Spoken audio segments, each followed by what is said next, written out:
Hey traders, Nick Shaheen here looking at oil. This is the crude oil futures, and as far as the bulls and bears, they always have their strong opinions based on everybody thinking they're an expert on it. I'm going to tell you right now, I'm not an expert on it, but I recently traded it on the short side and I got mocked for it, but it paid.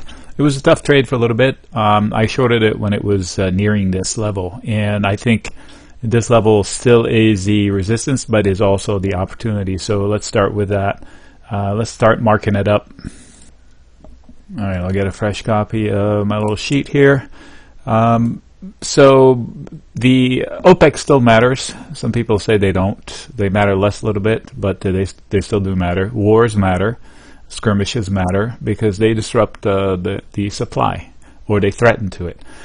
And as far as me shorting it, I didn't short the contract itself. I used the USO. I shorted call spreads at the money, saying it's not going beyond this.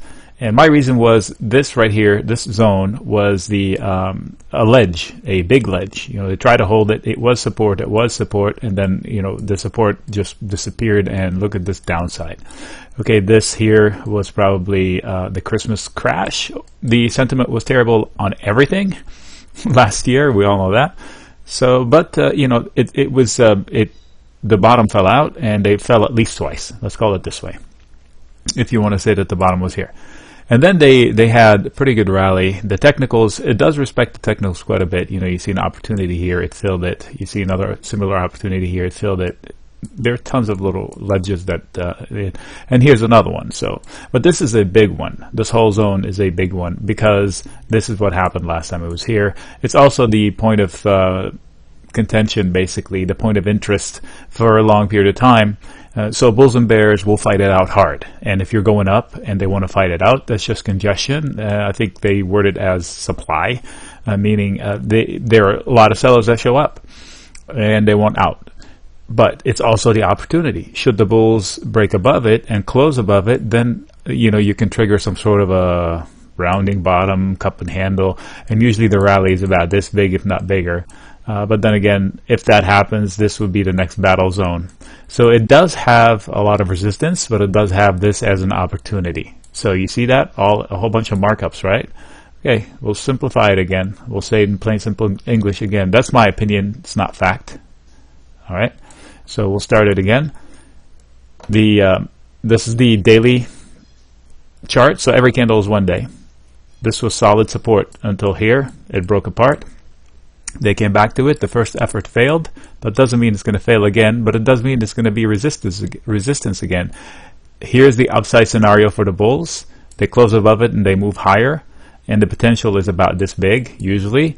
But I look left, and this would be the first place I'd exit zone.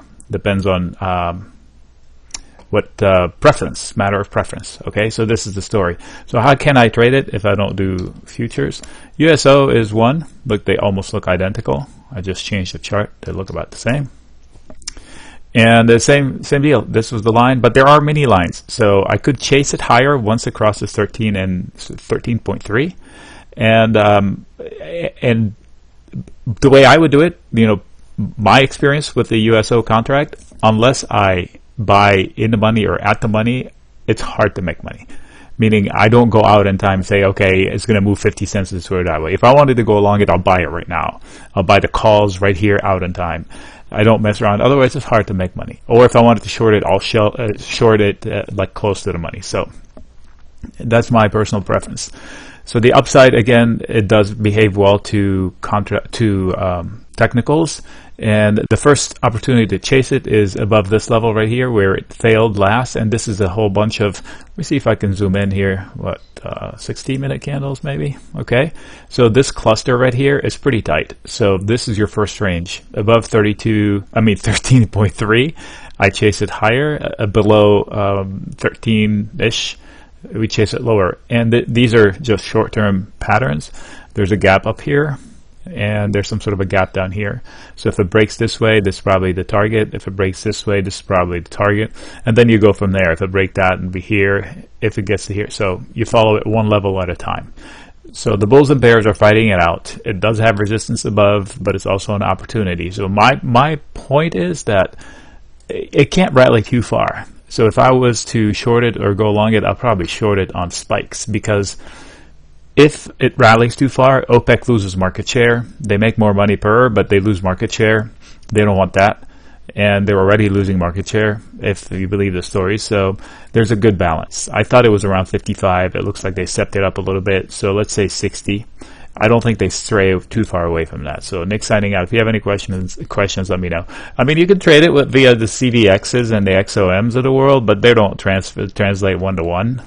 They're similar, but if the stock market is falling and oil is rising, XOM will fall and CVX will fall while oil is rallying. So they're not always one-to-one. So I don't like to do it that way. If I want to trade oil, I trade oil. All right, Nick signing out.